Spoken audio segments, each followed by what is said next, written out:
Okay, so we'll be discussing the problem number one, today's problem number one. So let's read the question, and the important thing in this is it's difficult to comprehend. Okay, so just slowly, step by step, follow me, and we'll solve it together. So first, what this problem says is that for an array with positive integers, we'll just write it down. Okay, so an array with positive integers. Okay. So A is an array of positive integers. Then what is said is it is the array is good if and only if the greatest common divisor of all the elements in A is no more than its length. What is said is an array is good if its greatest common divisor, the greatest common divisor of all the integers in the array is less than equal to the size of an array, the length of an array. It is a good array. Then what is said is uh, it is beautiful if and only if all of its prefixes whose length is no less than 2 are good. Okay, this is a complex statement because there are a lot of uh, predefined words such as beautiful, prefixes no less than. So we'll do step by step. So what is a prefix? A prefixes of an array is a subarray which starts from the first element and it extends onwards from there. Like A1, an array with only element A1 is a prefix. A1 and A2 is also a prefix. An array A1, A2, A3 is also a prefix. So what is said that the prefixes, all the prefixes whose length is no less than 2. That is, the length should be greater than or equal to 2. So what is valid? The array subarrays which start from the beginning and goes on extending from there whose length is greater than equal to 2. We are talking about all those prefixes. So the prefixes will be if there's an array like this a1, a2, a3, a4, a5, a6, the prefixes will be from starting from the first two elements, then the first three elements, then the first four elements, such that. Okay. So a1, a2, a1, a2, a3, then for the third prefixes it will be a1, a2, a3, and a4. Okay. So the problem says that for all such prefixes, it if it is good, all such prefixes are good, then the array is said to be beautiful. So for an array, for a particular array, if all its prefix arrays are good, then this array is said to be beautiful. Okay. So first, uh, we'll we'll get to know about the facts about the GCDs. So what we need to do is make all the prefix arrays good. And what is a good prefix array? That the GCD should be less than equal to the length. Okay. So what is a GCD? GCD is the greatest common divisor. Let's consider two numbers A and B such that A is greater than B. We are just predefining it. Okay. Generalizing it.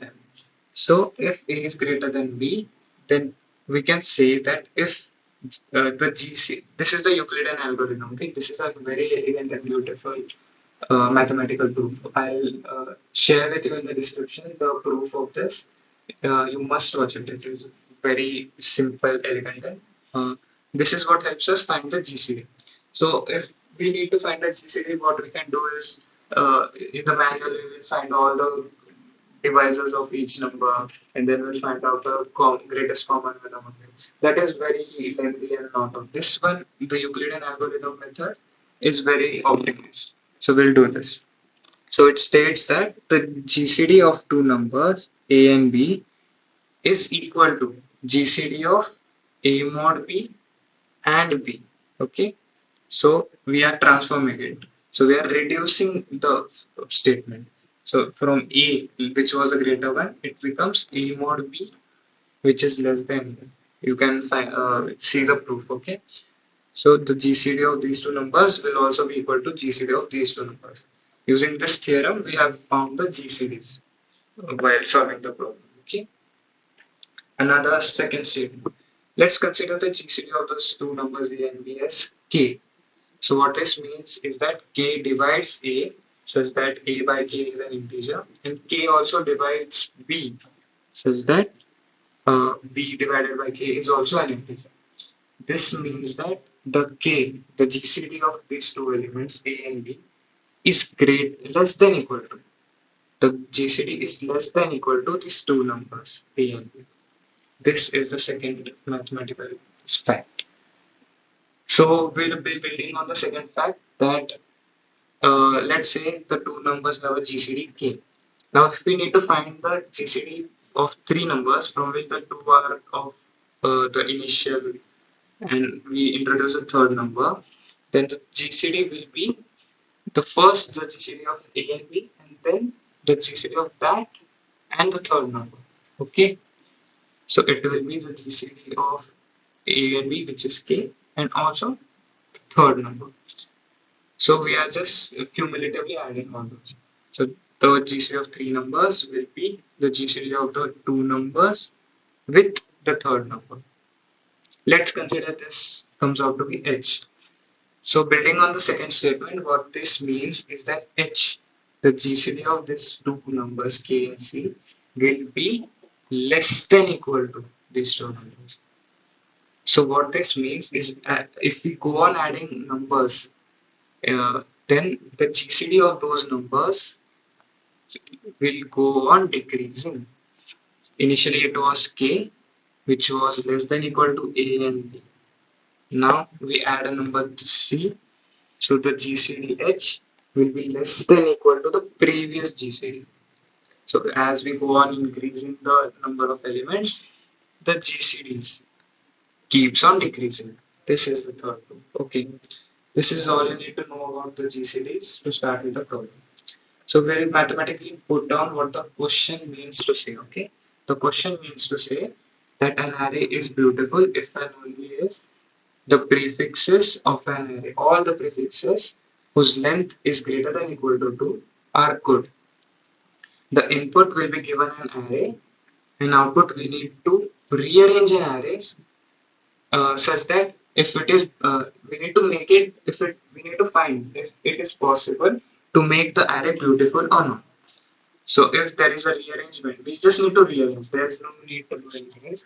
We need to rearrange the elements such that to find if it is beautiful or not. So if there is a way that we can rearrange it such that it becomes beautiful, then we need to print out yes. Else, no. So that we look at the test case. Here the GCD is 3, but the length of the array is 2. So it is not good. Therefore, it will not be beautiful.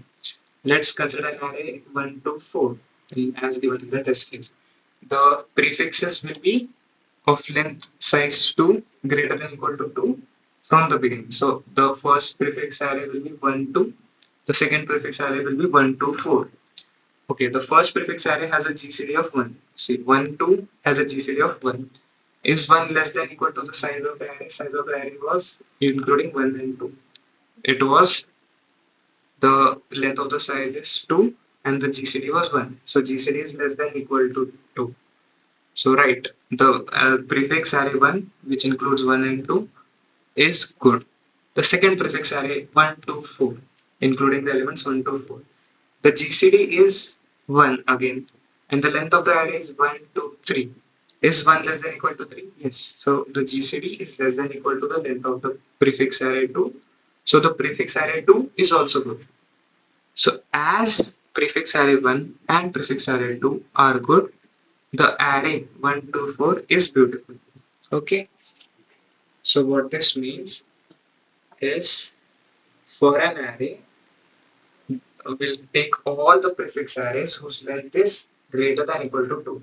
So the first prefix array will be including the first two elements, so A1, A2.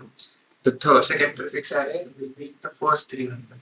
The third prefix array will be first four numbers. Okay, likewise, all the other will be. So all these prefix arrays P1, P2, P3 and all, these should be good. And if these are good, then the whole array is beautiful. So what does good mean that the GCD of that array, prefix array, should be less than equal to the length of the array.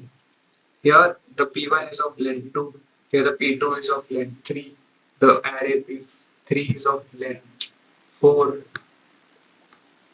Okay, so the GCDs of these arrays, GCD of these arrays should be less than equal to the length. Let's consider GCDs as G1, G2, G3.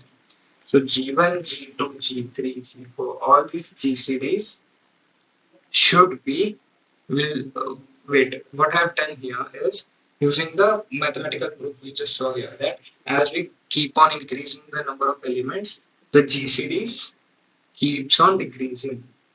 So in G1, sorry, the P1 prefix array P1 had two elements, A1, A2. The P2 has three elements, the first two elements from the initial P1 and another third element. So we are keep on adding, we are adding the numbers, okay? So the GCDs of this G1, G2, G3 will keep on decreasing. So the G1, G2, G3 will keep on decreasing, which is less than equal to, as we go on increasing the number of elements, as we go on adding the elements, not number of elements, we are just adding elements. Okay, so the initial elements plus another number, initial elements plus another number. Okay, then then what we have to do is, this is the mathematically proved statement. Okay, we have come to the derivation of this. This was not given, we have derived this. Okay, what we need to perform, what we need to constrain is that all these GCDs individually should be less than equal to the length of that array. So G1 had two elements, the prefix array P1 had two elements.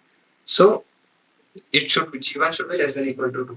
Similarly, the GCD of P2 should be less than equal to 3 because P3 had three elements. Okay. Similarly, the GCD should be less than equal to the size of the array. This all vertical inequalities are the constraints we need to perform, and this horizontal inequality is what we have derived. So this, if this whole we can implement in an array, then it is beautiful. Okay, so how can we do that? Think it for a minute, such that all these inequalities hold true. It is simple. Just look at the inequalities. So let's say if we set G1 to less than equal to 2, what that means is G1 will be less than equal to 2. So G2, which is less than equal to G1, will also be less than equal to G2. Similarly, G3 will also be less than equal to G2. Similarly, all the GCDs will be less than equal to 2. What that does is it validates all the constraints. As all GCDs are less than equal to 2, these are surely less than equal to all the length of the array. So it was 2. 2 is less than equal to 2. Then here 2 is also less than equal to 3. 2 is also less than equal to 4. 2 is also less than equal to 5. So once we set GCD G1 as less than equal to 2, all these constraints hold true. So this is what we need to do for an array to make it beautiful. We need to make the GCD of the first two element less than equal to 2. That's the solution. So what we'll do is we'll iterate through all the, let's see, the number of integers are 100 and each value goes from 1 to 10 to the power 6. So we can brute force this, okay? What does that mean? Is we can iterate through all the pair. We need to find a pair such that the GCD is 2. So we'll iterate through all the pairs possible, okay? All the pairs possible.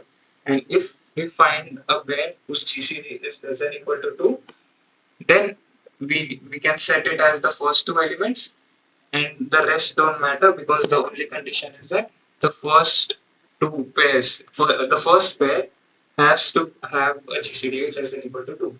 So if we find a pair which has GCD less than equal to 2, we set it as the first two elements and that's it. That means that an array with all other numbers will just join in there will be beautiful. Only the first pair needs to be have GCD less than equal to 2. All other elements don't matter. Okay. So this is the code. Uh, this is the general format, but as this is the first video, I'll explain it step by step. So first we got the scanner object, so we can take the input. Then for each test case, we took the input as stated that each test case will have an integer n, which denotes the number of integers, and then we have n integers. So first we input the number of the length of the array, then we declare an array, and then we input all the values in the array, and we'll set a boolean flag. Okay, flag equals to false, and we iterate through all the what this double for loop it does is it iterates through all the pairs. Okay, so let me show you how this works. Okay, let's say it was A1, A2, A3, A4, like that. So what this does is first I is equal to the first element. Then J goes from the next element which we have selected. So if we select this, then for this element it goes the J goes through all the second elements, second, third, fourth. So the pairs become A1, A2, A2, A1, A3, A1, A4. Then what happens is that uh, I shifts to the next element, and then J goes from the element next to that, which is A3, till the end. A4. So the first it was A1, A2, A1, A3, A1, A4. Then it becomes A2, A3, A3, A4. Then it becomes A3, A4. So this is how we can find all the pairs. Okay, this double for loop finds all the pairs. So we go through all these pairs, and if the GCD of any pair is less than equal to 2, then the flag is set to true. That means there is a pair of numbers whose GCD is less than equal to 2. Once the flag is set true, that means it is possible to construct an array that is beautiful. How can we do that? We just make this pair as the first two elements. We don't need to output the array, we just need to state that if it is possible or not. So if there is a there is a pair with GCD less than equal to 2, it is possible. So we'll set the flag true, and if the flag is true, we'll print yes, it is possible. And this is the GCD function. This is very elegant, okay? So you need to understand it intuitively, or else you may have faced problems later. This is very elegant, okay? The Euclidean algorithm. Please go watch it. I'll share it in the description. Okay, so this is the Euclidean algorithm to find the GCD of two numbers. Yeah, that's it. Thank you, guys.